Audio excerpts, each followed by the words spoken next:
Now moving on to the secondary fire changes with the link gun, and there's been some controversy with this weapon in particular because of its tractor beam pull function. You're able to pull people towards you, pull them off ledges if you have a good enough grip on them. Now the idea of this mechanic is really to secure kills, so once you land some big damage with another weapon, you'd switch to your link gun and finish them off, providing that you're in that close range environment that you need to be to use the secondary link. Now the range is relatively short, as you can see in this footage here, and it's very situational, the secondary link gun. You can only use it in certain spots really effectively. Just like the primary pulse, it can't be used all the time. Now the tractor beam function is incredibly strong, there's no denying it, but only really when the right conditions are met. So I'm going to list the perfect conditions for you now. Like the ideal 100%, you should never lose a fight with secondary link in these conditions. Now it's very rare in real games when you're fighting somebody on a level playing field. If I was to play somebody of my skill level, I find it incredibly hard to find a spot or be given an opportunity to use secondary link in these ways. So for those perfect fighting conditions with secondary link, let's talk about environment first. Now if you're fighting in a big open environment where there is no discernible cover, there's no ledge to fall off, no lift to go up and escape with and break the line of sight, this is a great place to fight with secondary link, providing that you can get close enough to use the gun. Now also a great environment is an enclosed space where there is no corners, or same rule applies that you can't break the line of sight, such as the pit in a raise. So if your opponent isn't able to break line of sight, it essentially means that they are committed to this link gunfight. There is no real escape from this situation, providing that you've got a half a decent aim with the link gun. If you don't, that's kind of your own fault. They're going to escape and they're going to dodge out of it. But if you can maintain your link hold on them, they will be forced to fight. Now this is really the whole point of this secondary link fight. It is meant to force fights like this. Now out of these two environments that I've explained already, the best environment to fight in by far is the open environment, because you're able to keep your movement up. So if your opponent turns around to fight you, you are able to avoid him while keeping him tethered to your link aim and maximizing your distance away from him so he can't disrupt your aim, disrupt your movement, or disrupt any form of focus of the link beam. Other things that will really help you in this situation: if your opponent is low health or has minimal armor, he's not going to last long if you can maintain a constant tractor beam on him. If your enemy has no weapons to deal with a close range environment, such as the rocket launcher, the flat cannon, shock primary, secondary shock, link primary, or secondary stinger, then yes, he's not going to be getting out of this fight by breaking your movement that easily. Or if he's caught in between switching weapons as well, that gives you more time to get extra free damage. And obviously if he's still trying to run away, you've already killed him essentially. There's no point trying to run away in this particular fight and this kind of matchup. You might as well do as much damage before you either go down or you fight back and try and take control of the situation. So those were the perfect conditions, and they are incredibly rare to happen. The weapon is very situational. There are certain points where it fits in perfectly. As I said, if you do big damage beforehand and then use it as a finishing weapon. Now if you overextend that usage, say you start your fights with the link gun, you're going to run into a lot of problems, and you're going to find out that you're going to lose a lot of those close range fights because you're overusing that secondary link fire, because it doesn't output the damage fast enough. Now at 199 HP and 200 armor, this roughly kills you in 4 seconds flat. If you get 100% lockdown aim with the secondary link, that's 4 seconds. Now 4 seconds is quite a lot of time to do something.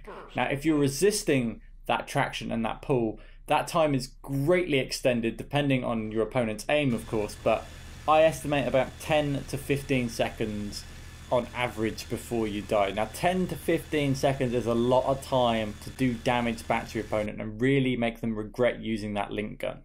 Also to note, that 10-15 seconds was when fully stacked in this small enclosed space where you couldn't get out of, and all we did was dodge. That's 10-15 seconds of just dodging. Now if you have a weapon, that time is going to increase dramatically against your opponent. If you're fighting back and knocking them in the air, you're disrupting their aim, and the timer will increase, and the more time that you have against the link gun, the better off you're going to be, and the more likely that you're going to win that fight. Now when you're hit with that secondary link gun, your directional keys are essentially locked down. So your W, S, A and D keys become pretty much worthless, and it's very easy to maintain that tracking just with your mouse aim alone with the link gun. As you can see in this footage here, I practically always linked consistently. But you know, if you add in your sideways dodges with your A and your D key especially, this becomes less of a problem. You're able to break away from the link gun the majority of the time. It's very hard to consistently track through that entire dodge movement. But dodging forward and dodging back when somebody's chasing you with link gun is a little bit different, as it's easier to predict and it's easier to readjust that aim, and you can continue to focus on that link beam and do devastating damage. So always use side dodges rather than your backwards or your forward dodge, unless you're going in for the forward dodge with the flat cannon or a rocket launcher just to annihilate your enemy straight off the bat and really put the fear of flak into them. Now you've really got to be careful with the link gun, though it is good for gaining ground if you're trying to chase your opponent by eliminating shock balls or, you know, landing that secondary link. It comes at a huge risk, especially if your opponent has a good arsenal or some good health behind them. But in this particular fight, there's 30 seconds left. I need to catch Dylan. He's a frag ahead. He has around about the same health and armor as me at the moment, but I need to use my primary link to get in close enough and stop these shock balls from doing any damage. And then if I'm close enough, I'm going to use the secondary link to stop him running away. Now Dylan does a great move here when line of sight is broken. He does a surprise attack with a flat cannon. Now he's really unlucky to miss, but then again he repositions himself perfectly behind the box, and because the timer is ticking down, I'm forced to chase with that secondary link gun, and he just pops out primary flak to the face. Perfect usage of the flat cannon and perfect fighting knowledge there from Dylan as well, to rather than just run away initially and let me hit more primary link or secondary link, he does the opposite, goes aggressive. And now if he landed those two flak shots immediately, it would have been over straight away and he would have won the game. But even still, even though he messed up, he was able to still win the fight with that flat cannon. So here's another clip that I often see when people are hit with a secondary link, is that they often panic far too much. Now this is a game I had with Dylan slightly earlier to that previous deck game, but still this is a rookie mistake when hit with the link gun. So I managed to get some good lockdown on Dylan and even force him to dodge and sort of grab him and pull him off this ledge. Now he initially panics and tries to get behind that corner, but because my traction pull is too strong, as I had a good lockdown, he isn't able to do it. But as you see, I dodged backwards there because he has a flat cannon, and I was worried that he was going to come aggressive and try and finish me off, which would have been the best move to do at that point when I dragged him off initially off of that ledge. He should have just gone full aggressive rather than play so defensively. Now it's cost him a lot of life, and I know that I can actually go in and finish off this frag now. And that's the usual panic that I see from new and old players in Unreal Tournament. You should really try and fight your way out rather than run your way out. So here's a really interesting clip of Hypno versus Dylan. Now Hypno's only just respawned, managed to pick up a shock rifle. He's only just managed to get some armor as well. So he's 100 health, 50 armor. Against a secondary link gun, that's not a lot. And Dylan does the right move by switching. He's in a really good position to get a consistent lockdown and link gun damage hit. But Hypno doesn't give up. He's using that secondary shock cause to bounce his opponent, uses that primary as well to push him away, and then even manages to combo as well in this situation. Now he's only got 31 HP left, but he managed to find a way out of that dire situation, whereas Dylan had complete control, had shield belt, had all the weapons at his disposal. But because he overused that link gun, he gave so much time to Hypno to actually do damage and even get back control, as you can see here now with the rocket launcher. And now Dylan is actually forced to run away in this situation, not the situation he wanted to be in at all. Now, people often say that they can't aim when they're hit with this secondary link gun, and the reason for this is because it limits your movement, and your movement is a large portion of your aim as well. It isn't just all your mouse that aims, but when you're hit with the secondary link gun, you're more reliant on your mouse aim rather than your keyboard aim, because your keyboard aim essentially gets locked down, and whichever direction the opponent is moving or strafing in, you get dragged in that direction, so you can't sort of level up your aim as easy as you used to. Now this is where you've really got to rely on your mouse aim primarily than your keyboard aim. Now your keyboard aim can come back into action providing that you're in mid dodge in the air, etc. Like if you're dodging and using your wall dodges correctly, you'll feel a lot more control and you'll be able to aim like you usually would. But if not, if you can't break it, then just try and rely on your mouse aim. Try and get in really close. The closer you are to your opponent, the harder it is actually for them to link you as well.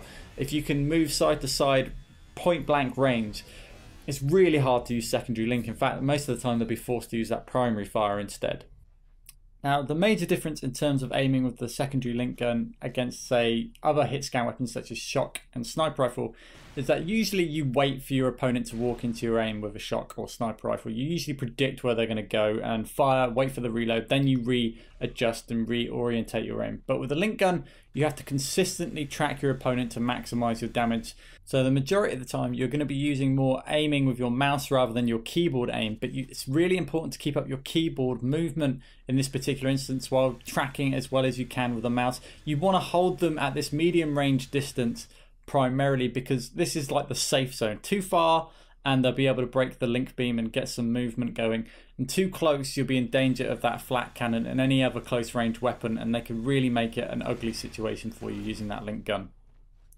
Now ideally, you know, if you come up against somebody who's got a flat cannon and some armor, you don't really want to be fighting it with a secondary link gun at all. You want to have space, and this doesn't generate space, this gun. It invites them into a nice close range situation, but you always want to be constantly moving backwards, and as he comes close with that flat cannon, you kind of want to be like a matador. You want to avoid those bull charges when he uses that flat cannon. So as he comes close, dodge to the sides, then readjust your link aim, and then back off again and do the same thing. Now when it comes to aiming when somebody's dodging or wall dodging, I usually have to readjust very quickly in the air, so the quick flicks towards readjusting. But usually what happens, or what I end up doing, is that I just try and see where they're going to land and start dragging from that point instead. I do try and do damage through the air as they're doing it, but it's very hard to be consistent when they're dodging so quick. So I just make sure that I always am prepared for where they land and then start with that tractor beam function yet again. Thanks for watching, guys. I hope this video tutorial has helped you learn to either avoid the link gun a little bit better, or fight it a little bit better, or even learn to aim with it a little bit better. Personally, I think this link gun and the secondary fire on it is very much needed for a more aggressive style of play. I think we've had too much of a plus back environment in all the previous Unreal tournaments. It's been very frustrating to catch up to somebody in the last minute who's just running out the clock with full control. With this gun, it forces that fight, and I like that action. And often in the high level duels, as I said, it's not used that much. It's probably got an average of 2 to 3 kills per game, which is about right. That's used as a finishing weapon. It's not really used as an opening weapon, as I was trying to say in this tutorial. But anyways, I'd really like to hear all your opinions about it, and maybe I'll make up a follow-up video showing you different ways to avoid it, how to position yourself correctly for link gun. But anyways, don't forget to like, comment, subscribe. I'd really like to hear all feedback, both positive and negative, both in the Unreal Tournament forums and on this YouTube channel. So anyways, guys, thanks for tuning in. See you later.